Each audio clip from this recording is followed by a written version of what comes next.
You're listening to Wiretap with Jonathan Goldstein on CBC Radio 1 and Sirius XM. Today's episode, Nostalgia.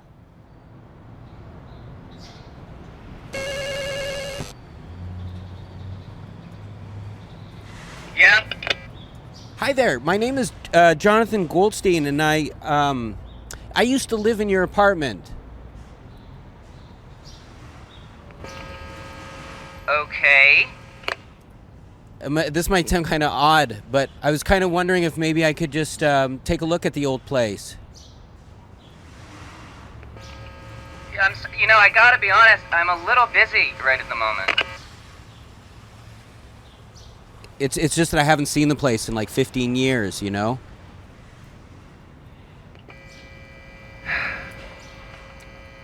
Come on up.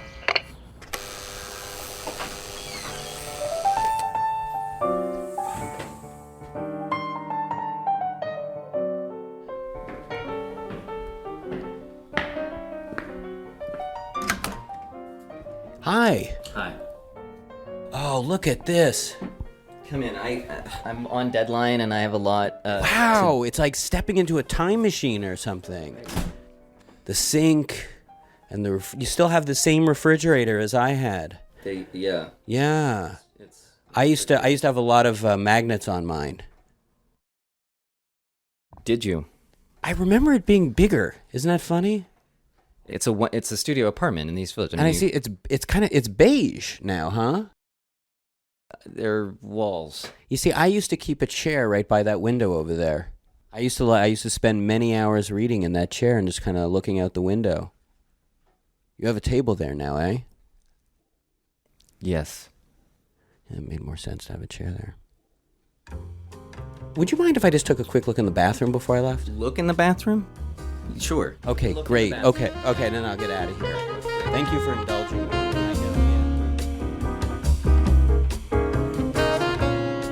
Toilet paper rack, and I used to wash my socks in that sink. Oh, and the bathtub.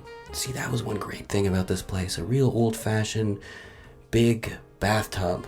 Sir? I used to spend hours just soaking in this thing. Hey, are you coming out? Yeah, in just a minute. Listening to music, just feeling really kind of at peace. Are you running the bathtub? Are you taking a bath? A quick one. Oh yeah. I need you out Just of the leaning bathroom back in the tub. and out of Life the was simpler apartment, then, you know? okay? I don't have time Oh for man, you it's just taking me a back. bath in my bathroom. It's like I've never met you.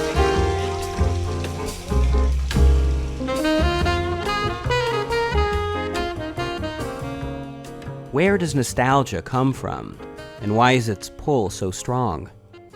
In the 16th century, nostalgia was considered a medical condition, a form of melancholy. In the 17th century, nostalgia was used to describe anxieties displayed by Swiss mercenaries fighting away from home, although some doctors believed their problems were more likely caused by the alpine racket of cowbells. In the 18th century, scientists tried to get to the root of nostalgia, searching the body for a nostalgia bone. Nowadays, though, we've stopped trying to cure nostalgia. Instead, we've turned it into an industry. Oldies radio stations, 80s dance parties, vintage Christmas sweaters. We embrace the idea that things were somehow better back then, because back then is where our childhoods live. And so we reminisce, soaking ourselves in a bath of pleasant memories. And yet perhaps nostalgia's greatest power is the way in which, through its rose-colored haze, it is able to make our memories feel pleasant at all. Remember that time when we were so broke that the car died the second it rolled up to the gas pump? Remember that time when we were making out in the back of your first car and the cop tapped on the window? Remember that time we slept on a golf course because we couldn't find anywhere else to be alone? Remember that time when we were in grade 6 and we peed off the roof of my dad's hardware store? Remember that time we skipped school and buried a pack of cigarettes in the woods? We drew a map so we could find them later, but we never could.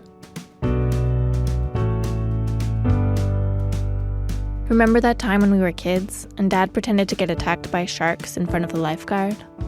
Remember that time when we spent an entire summer in the music shop drilling over instruments we couldn't afford?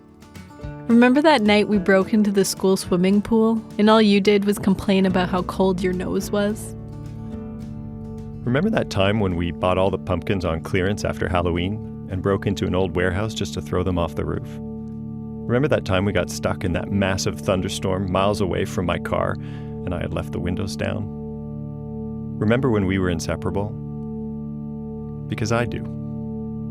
I miss you, man.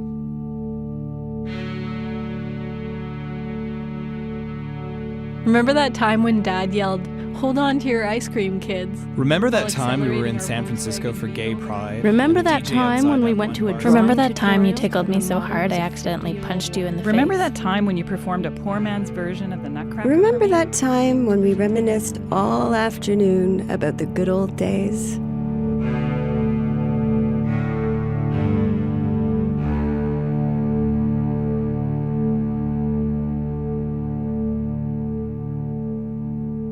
Unfortunately for me, I have very few memories of young adulthood that can be called good old days.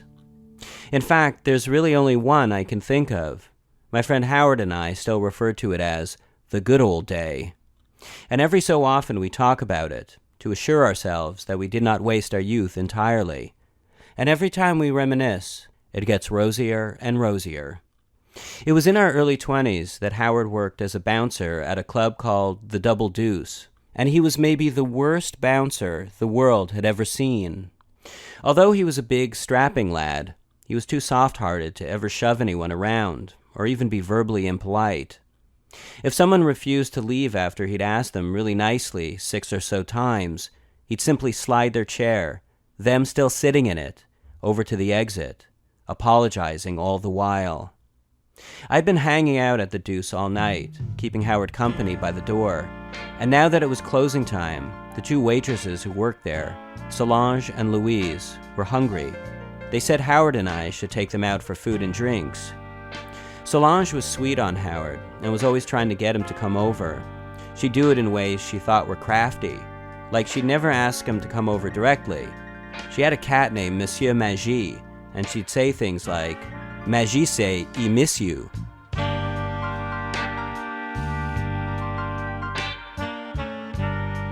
And so here it was, 4 a.m., and off we went, searching for a meal, lost in a nocturnal sea between midnight snack and breakfast.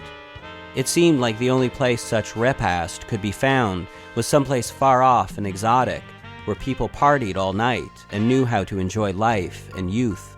Spain, perhaps, or Orlando, certainly not Montreal in the dead of winter.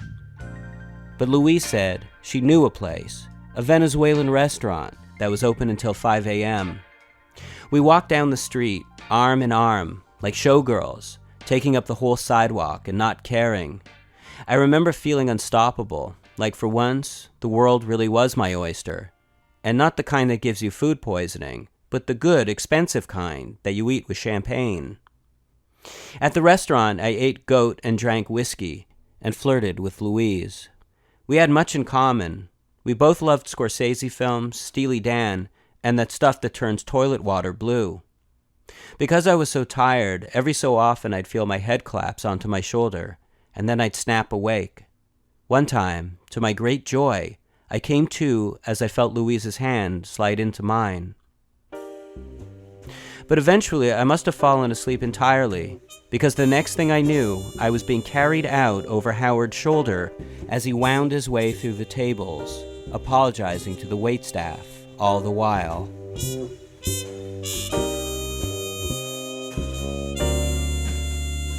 I learned 2 lessons that night. First, if you're just as tired as you are hungry, always choose sleep. And second, never ask for a girl's phone number while being carried out of a restaurant. She won't return your call.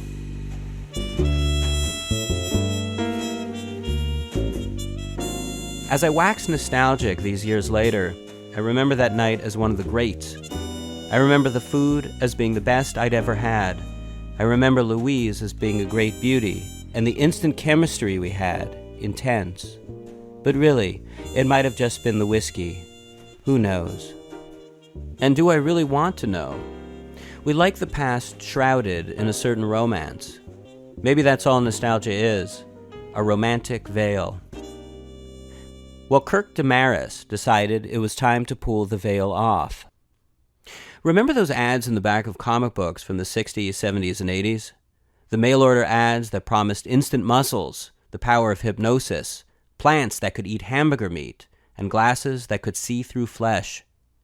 As a child, Kirk would pore over those ads, imagining all the ways those products would improve his life. Years later, as an adult, Kirk wondered if any of those items actually lived up to their promise, and so he wrote a book about it. Well, Mail Order Mysteries is a collection of lifelong mysteries that stuck in my mind because as a kid, I wasn't allowed to order any of this stuff. My parents told me it was a ripoff trying to protect me, but the curiosity never went away, and so once the internet came along, I was finally free to track this stuff down and see whether it was as great as it claimed to be, and it was just really eye-opening. Right, so the concept of the book is you pair the original ads and all the promises they make with photos of what you'd actually receive if you sent away for these things. So, for instance, there's the X-ray specs.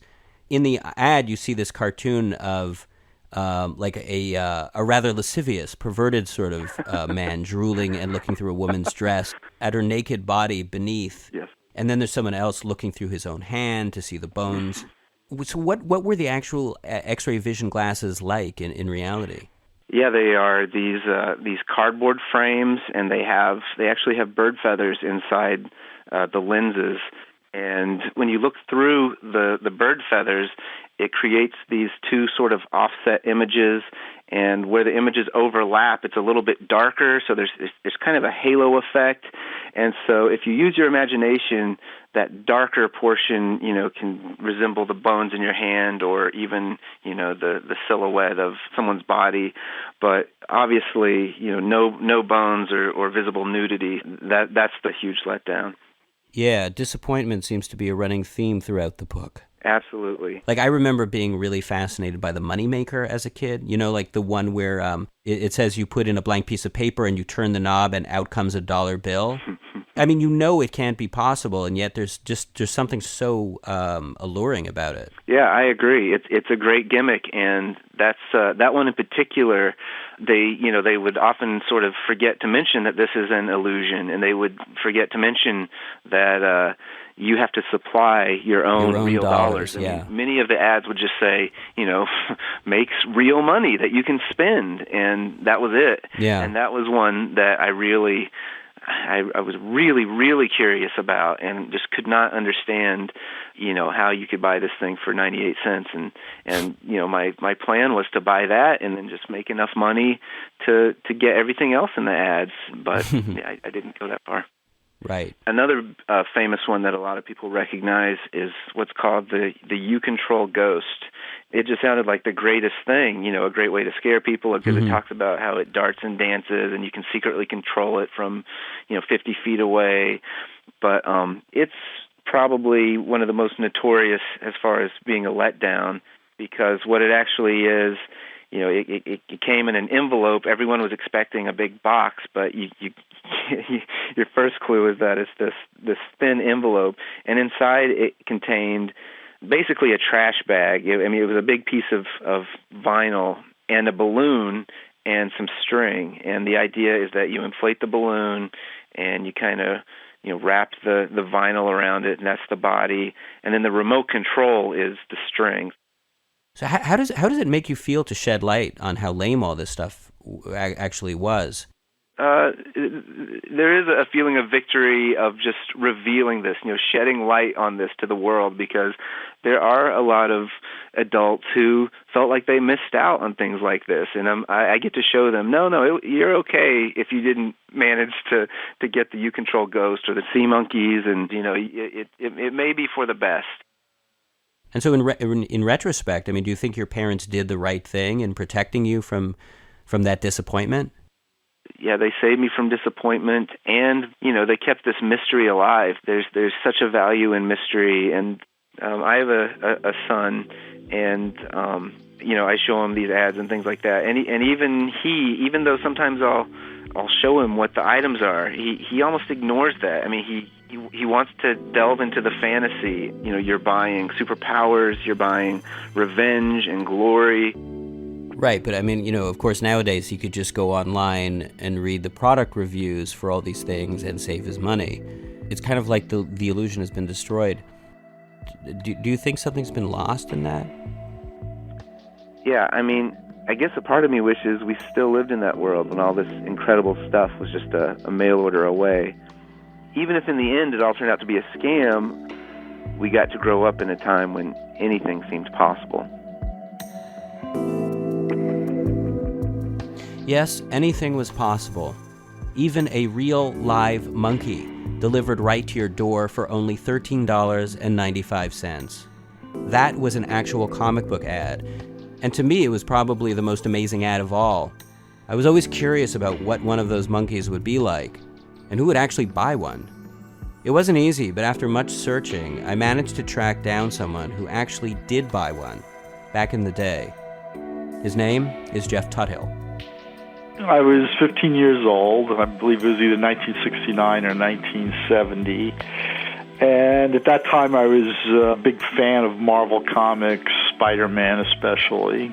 And there was one ad that really caught my eye, which was basically a squirrel monkey. And they had a picture of a squirrel monkey sitting in the palm of someone's hand. I just saw this ad in the back of the comic book. I said, "Man, this is fantastic. I have to get this pet." So I didn't inform my parents that I wanted to buy this monkey.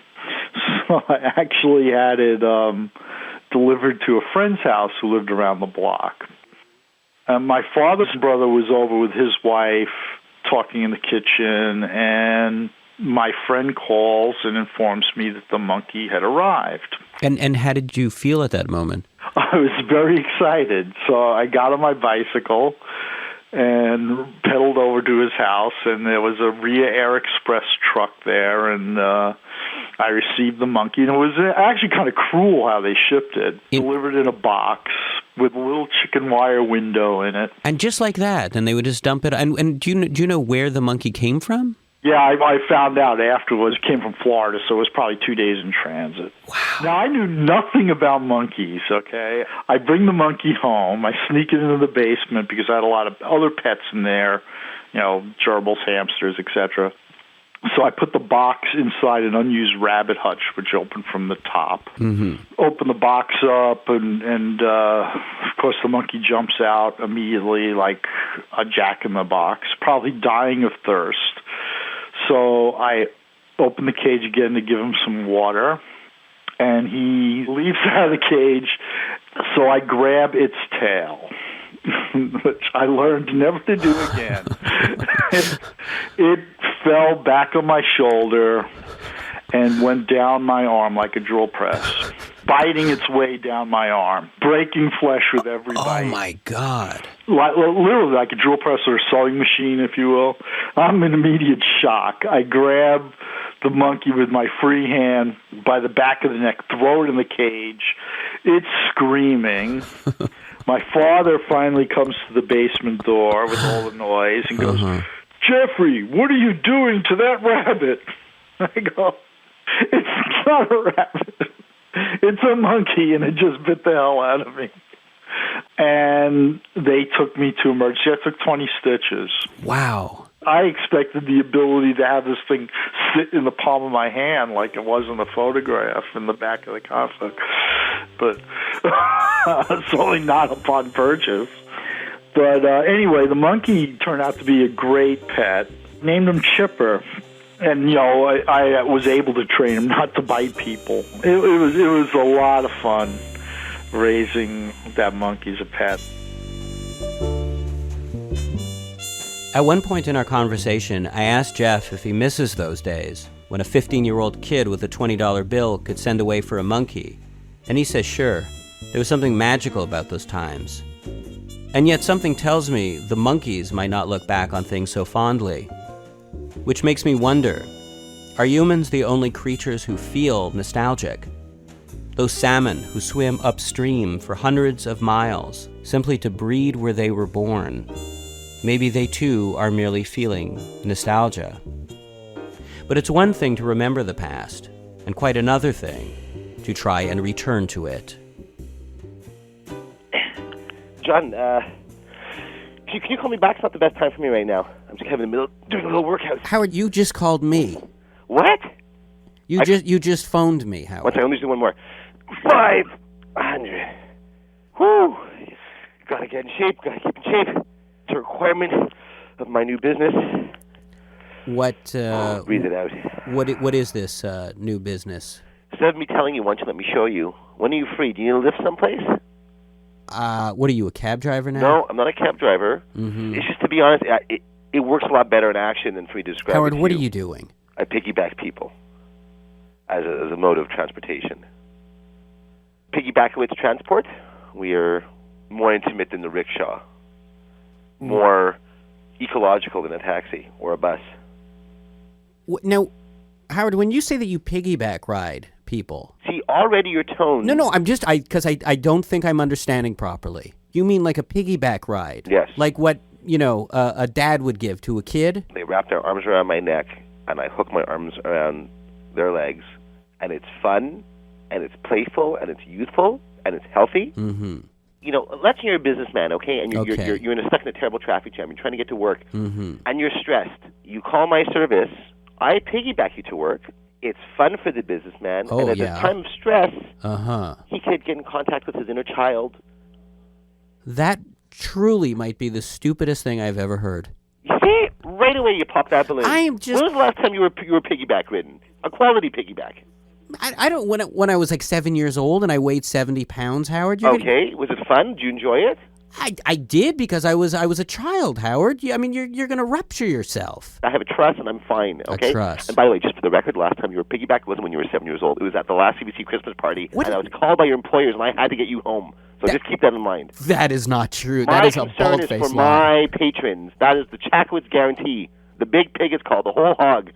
Uh-huh. Who doesn't like the feeling of being piggyback, Jonathan? Young and old people alike. Right. It's like being a child all over again, or a young romantic lover frolicking in the fields, carrying your loved one on your back, laughing, tumbling. I see. I've been building towards this my whole life, Jonathan. I don't know if you remember in elementary school, Mm-hmm. but I was champion chicken fighter. Those Uh-huh. kids would get on my shoulders, and I would knock everybody down. I have a very, very strong... my glutes are like steel. Where does your glutes come into this? The glutes are maybe the most important part of carrying people for piggybacking. Mm-hmm. In the industry, in the professional piggybacking industry, Mm-hmm. there are exercises that are completely designed for the glutes and only for the glutes. But I believe in a balance, because if there's an imbalance, it could lead to injury. Oh, I see. Where did you get these exercises from?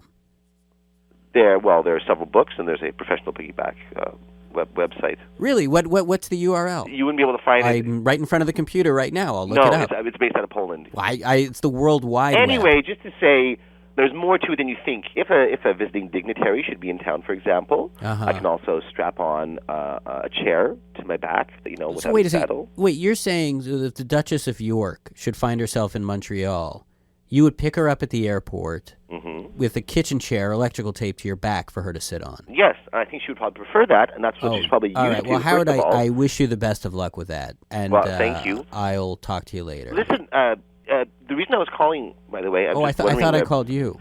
Do you have any fancy soirees coming up? Any award ceremonies or anything? Why? I mean, instead of your traditional limousine, which leaves a huge carbon footprint. Mm-hmm. I figured I can piggyback you to wherever you have to go. You're going to piggyback ride me to an award ceremony. I mean, I offer all the same services as any good limo company. Oh, do you? I have a bottle of hooch, which I know you need. Mm-hmm. I have a black and white TV strapped to the back of my head. A TV? It's a small one, those small portable TVs. And if you should be bringing along a lucky miss, Mm-hmm. I can carry her piggy front. So you'd be in the back and she'd be in the front. I see. And you can share a nice bottle of champagne and sightsee to wherever you have to go. Would I be carrying some kind of horsewhip or something? That is really... See? That is a good idea. Now you're thinking forward.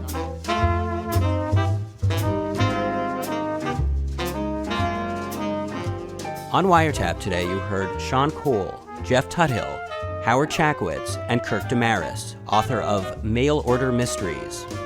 You also heard a Vox of Memories written by our Facebook friends and read by our colleagues at CBC Montreal. Special thanks to Benjamin Walker and to Dan Griffin for his music earlier in the show. For more, visit dangriffin.ca. Wiretap is produced by Mira Birdwin-Tonic, Crystal Duhame, and me, Jonathan Goldstein. Tune into Wiretap Saturdays at 3:30 and Thursday evenings at 11:30. Subscribe to the podcast at cbc.ca/wiretap. And while you're there, download the latest Wiretap ringtone. Remember that time when we peed off the roof of my dad's hardware store? Create lasting bonds with the strangers on the bus with every ring of your phone.